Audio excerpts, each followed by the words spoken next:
Non c'è pace. No, non c'è pace. Non è giusto, penso, anche per noi, perché è ormai da tanto tempo. Avevate fiducia 5 anni fa? Credo di sì. Parlano sempre, poi queste sono le conclusioni. Le 14 sono passate da una manciata di minuti qui davanti ai cancelli della Wanbao ACC di Mel.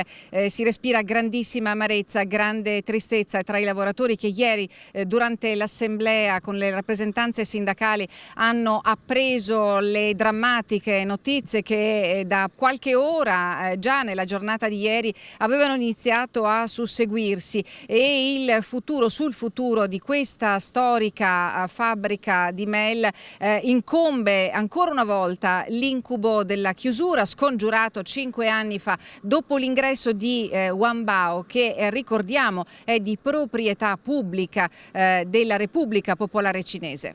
È stato un po' all'improvviso, è stata un po' una notizia improvvisa, anche se l'aria un po' si sentiva un po' dentro che non era più. Siamo ancora da capo, alla fine come 5 anni fa, o anche peggio, perché comunque minacciano la chiusura. È proprio una situazione un po' pesante. Infatti anche ieri affrontare le 8 ore dopo quell'assemblea è stata dura. C'è da pensare. Non è mai da finita, perché c'è da pensare alle famiglie, siete quasi in 300 ancora qui dentro. Tutti con le famiglie e anche in 2 a lavorare qua.